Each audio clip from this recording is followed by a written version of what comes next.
Hello and welcome to Gamespot UK's London office. I'm Guy. I'm Mark. And we are doing something you love and we certainly love. It's time for an unboxing. Oh yes. So this time we have the brand new PlayStation 3. Now this was unveiled in Japan this week. It's the they're calling it the new PlayStation 3. This is a thing now. You don't call a product by a thing. It's just the new. The new one. That's it. But it's the third iteration, essentially. Yes. Of the PlayStation. It's been available in numerous configurations. This is the third separate model.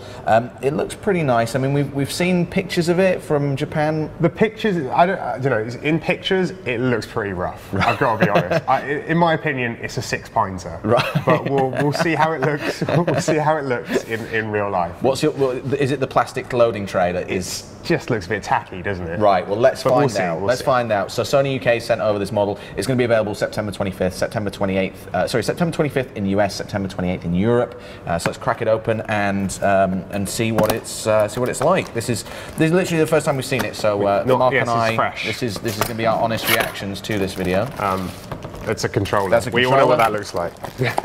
They are still shipping it with the composite video cable. No HD cables in there. That is disappointing, isn't it? Is anyone still using composite? If you're using composite, let us know. And we will correct you. If you're playing any of these consoles on a CRT, do let us know. And then there's a SCART adapter, because we're in Europe. Wow, a SCART adapter. I haven't seen one of them in a while. And a USB cable for charging your controller. That's nice to see. All standard stuff, really. All standard stuff. Yep. But if we go inside, we can get to the main attraction. Try and pull this thing out. It feels pretty light. There we go. There we go. It's tiny. It's tiny. Pull these things off. So that's it. Nothing else in the box. Oh, sorry. And what's this here? Oh, it's just a thing to set up your PlayStation Network account and a really flimsy manual, which is good. So this is it. This is the new model. First impressions are it's pretty light. You have a go on that. Have a go on that. Have a go on that. It is pretty light.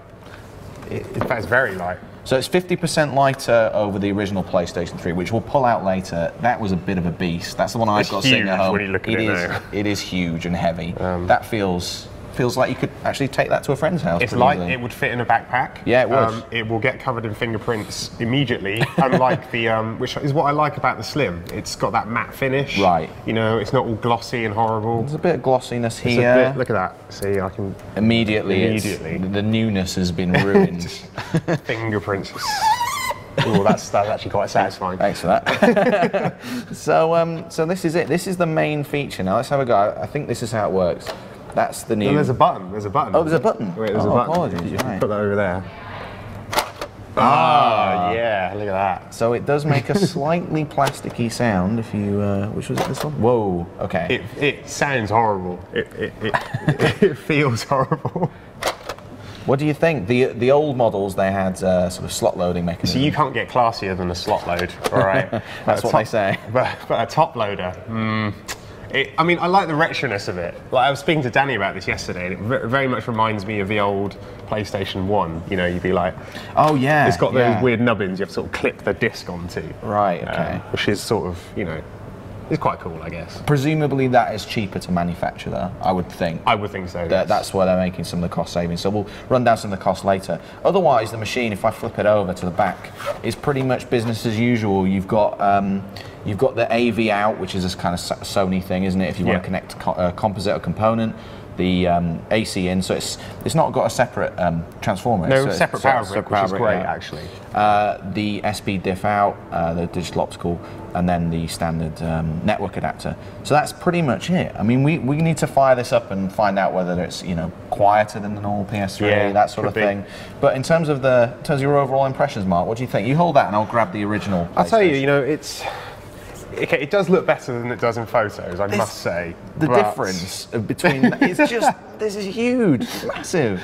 I still think it looks a bit cheap, and that just feels horrible. Like that to me is going to break. Like it just feels like it will break really quickly. Really? Yeah. Can it take? It feels like it's sort of rigid and solid. But listen to it.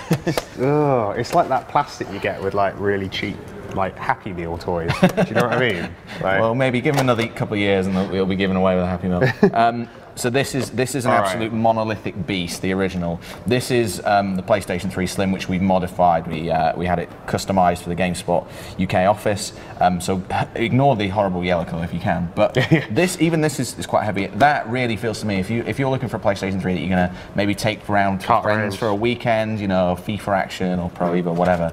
I think out of the three, I'd still probably have this one. I'd have the Slim. I don't like glossy finishes. I'm sorry. They wind me up. I hate fingerprints. Fair enough. But yeah, it is smaller and it is nicer. I mean, compared to that original, it's just ridiculous, isn't it? So let's run down some of the prices. So we live in the UK. It's weird over here. You can't set RRPs because it's illegal or something. Yes. So, but we've been on one leading retailer's website. So this is going to be £250. This is a 500GB hard drive in there.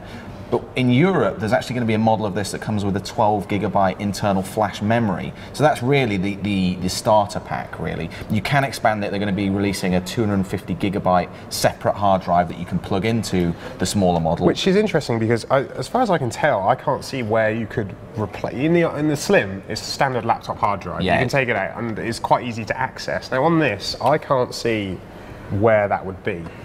We'll have to look into this and see where that hard drive fits in, because it's brand new. We've literally just seen it, so we'll check that stuff out.